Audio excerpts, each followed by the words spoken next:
Thank you, everybody, for joining us this morning. Special thanks to Mayor Fisher, Veronica Greenwell with the Kentucky Science Center, and one of our 2018 National STEM Scholars, Buffy Sexton, who has a couple of her students here with her today. My name is Paula Grisanti, and I'm CEO of the National Stem Cell Foundation. We're headquartered here in Louisville, but our impact is global and about to be off the planet. The National Stem Cell Foundation does three very interconnected things. We fund adult stem cell research and clinical trials. We cover the co-pays and deductibles for children of limited means to participate in clinical trials for rare, otherwise fatal pediatric disorders. And we fund the National STEM Scholar Program. That's STEM as in science, technology, engineering, and math. Great acronym for us. In other words, we're working to find and advance breakthrough therapies for diseases and conditions that affect us all through research, education, and advocacy. We do that by collaborating and partnering with the experts in all three programs to create programs with greater impact and reach, and by connecting researchers across institutions to eliminate the silos that get in the way of progress. I hope you read this week about the bicoastal research teams we've put together for a first-in-man study of neurodegeneration on the International Space Station, where you can see cells interact with each other in a way that you just can't on Earth. The organoids, or many brains, going up are made of cells from patients with Parkinson's disease and primary progressive MS, and they will actually run in a test launch from Cape Canaveral this Sunday. You can watch. They stream. Thanks. Thank you. Several weeks ago, the foundation was awarded a prestigious NASA Downlink, which Mayor Fisher will be describing for you in a few minutes. But I want to tell you that all the research says that you have to get kids excited about STEM fields in middle school or you've lost them. They won't take those subjects in high school. They won't major in them in college or go on to pursue careers in technical fields. And I think what you're about to hear is a wonderful way to build that excitement at the middle school level, at any level. Now I have the pleasure of introducing someone who is deeply committed to education, lifelong learning, and growing our city, Mayor Greg Fisher.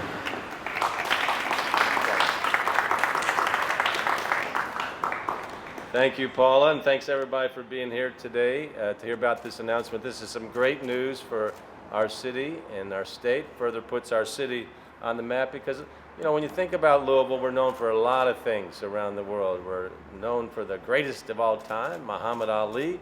We're known for our food and beverage scene, certainly the Kentucky Derby.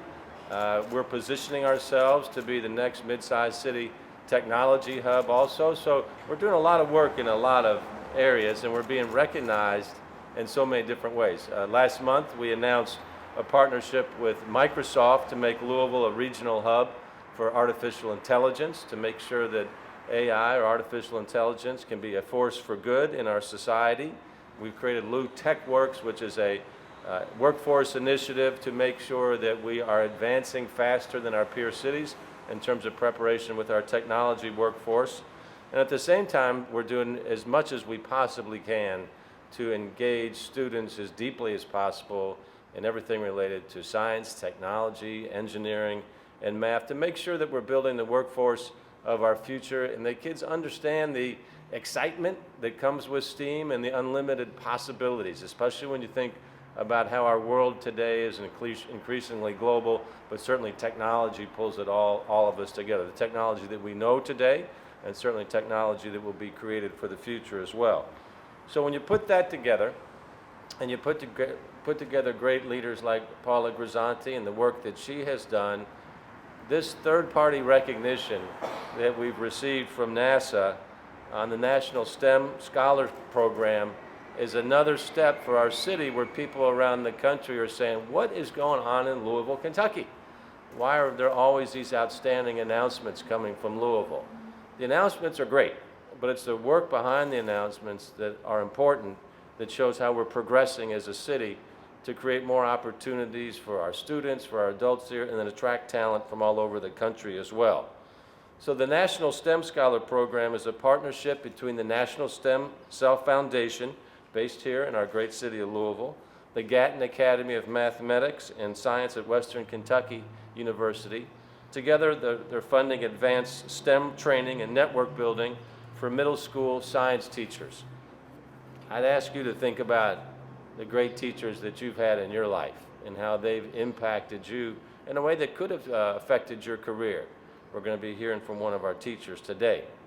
So now this program has been chosen for a highly competitive live streaming session where astronauts on the International Space Station will answer questions submitted by STEM scholar classrooms nationwide, including 6 here in Kentucky and 1 in Louisville.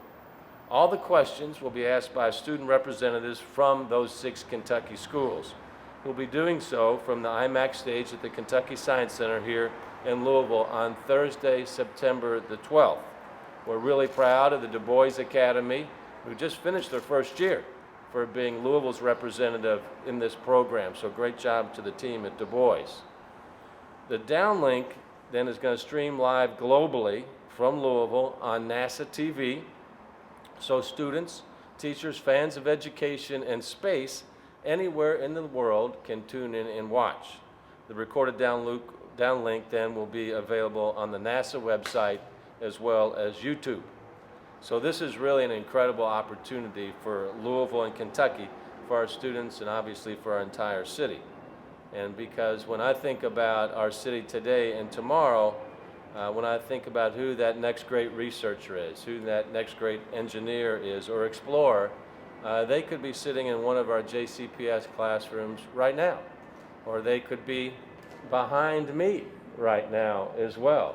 Look at our folks doing science here at the Science Center. We got some of our leaders that have been inspired by our Mazik science teacher last year that we'll hear about as well. So, you guys up for this? Now, you could say, is this possible for a student from Louisville? Terry Wilcott, 4-time astronaut that's gone to space, JCPS graduate, Southern High School graduate. So we produce lots of greatness here in Louisville. So if you've thought about being an astronaut, just know that that way has been paved for you before from Louisville. So you guys set your sights, dream, have big goals, and then work hard like all of you are doing, and you can achieve them. You wouldn't be behind me today if you've not done it so far already. So, wonderful opportunity for us. I again want to thank Dr. Paula Grisanti. Paula is an awesome leader that I've known for quite some time, both as a friend, an educator, a doctor here in our community. She saw an opportunity and a critical need, rolled up her sleeves to launch the National Stem Cell Foundation right here in Louisville. So putting together her science knowledge, her love for education and entrepreneurship to start the National Stem Cell Foundation is a tremendous testament to her. As its CEO, she works tirelessly not just to advance stem cell research, which holds so much promise to some of our most vexing science and biology challenges, but she also brings people together from different sectors in industries so that we can find cures for many of the diseases that really challenge our friends and our loved ones as well. So let's hear it here for Dr. Paula Grisanti.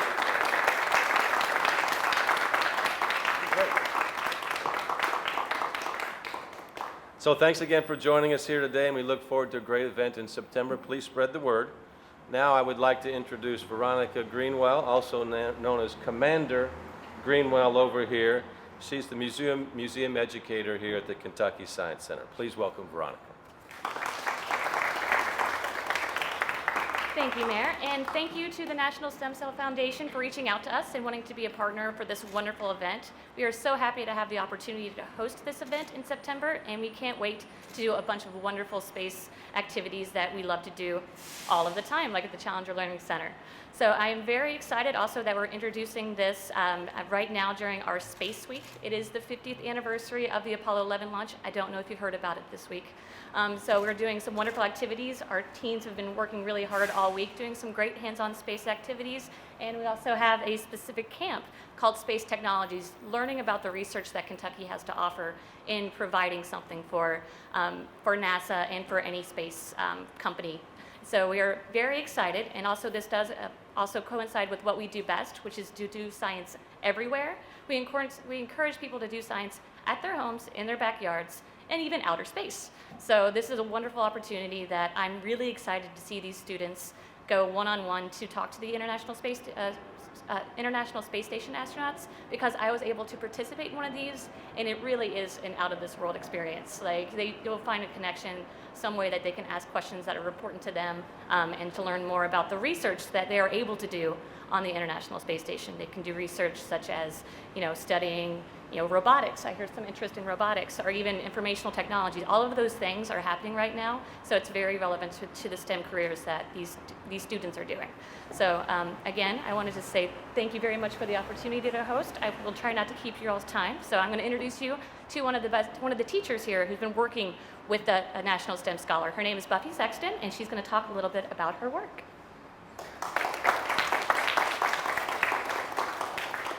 Hi, I'm Buffy Sexton, PLTW teacher at Mizzy Middle School, and now currently a STEM teacher with W.E.B. Du Bois School. Was 2018 STEM Scholar, teaching for 16 years. At times it can be quite challenging to get middle school kiddos excited about anything other than their phone or lunch. And with the help of the National Stem Cell Foundation and the National STEM Scholars, we were able to put together some incredible programs and projects for the kiddos to do. To get them engaged and get them going with their science and STEM. And I brought some of my students with me because I'm more comfortable with them than I am with you guys. And I asked them on their way here, is STEM important to you as a student? And it was a resounding yes. STEM is important, and then of course, being the teacher, you have to ask why afterwards. And it's because what we're doing now, and we've got to be ready for it, was the answer I heard. So I would like to say thank you to Paula, the National Stem Cell Foundation, the National STEM Scholars, for this opportunity for my students. Thank you.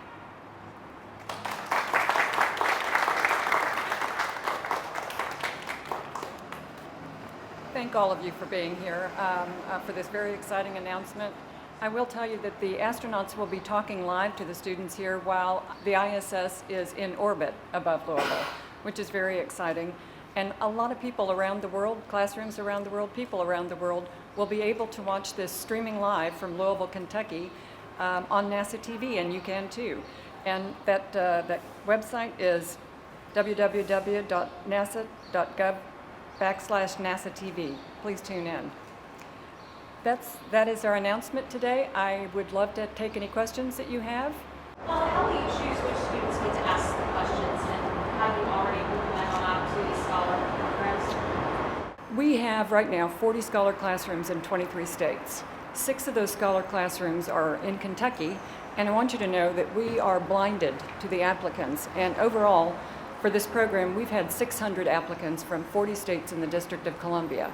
So from those 600 applicants around the country, there have been only 40 selected. So the 40 selected have been really great programs, have been really great teachers.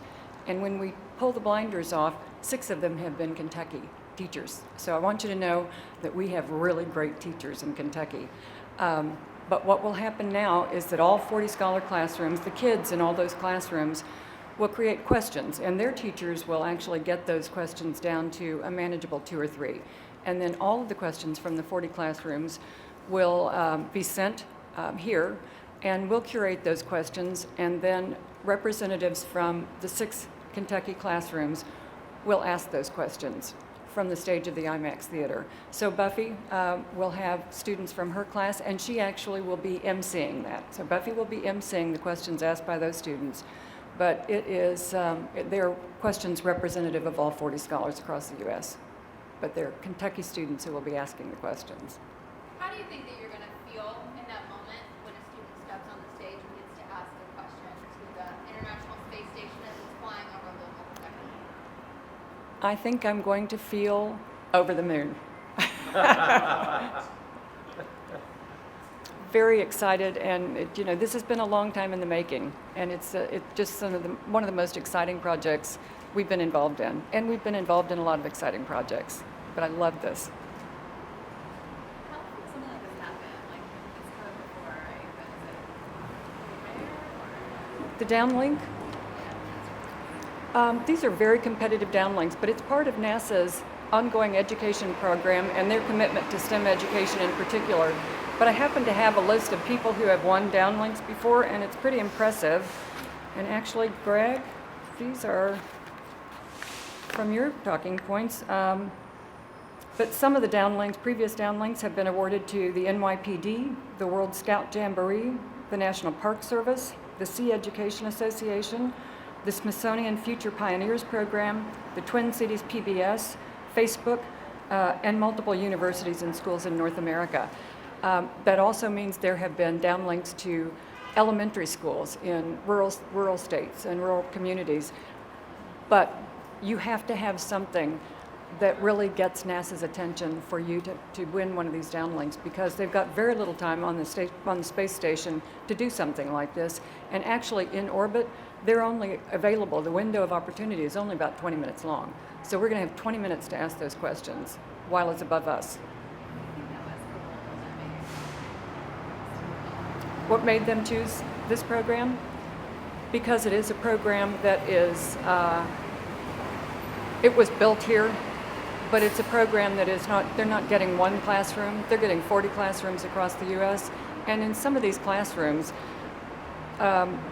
these teachers are in schools where they're the only science classrooms. So they're very rural schools, some of them, and they may be the entire middle school science program. So the whole middle school will be in the gymnasium watching this on a big screen TV. So that appealed to NASA, just the overall national reach for the program. But it's also, they liked what we told them we would do, and that is all of the partnership with the Science Center and what Veronica is doing, and the coordination of events here. We plan to have 1,500 to 2,000 people involved here, students, their parents, their teachers, who will come here for an event. We'll have hands-on science activities going on at in the Science Museum that Veronica can tell you about, and will involve Jefferson County students in a big way. So the event that we will put on here during that downlink, and the idea that they're streaming live here with national reach, appealed to them in a big way. Quick question from Commander.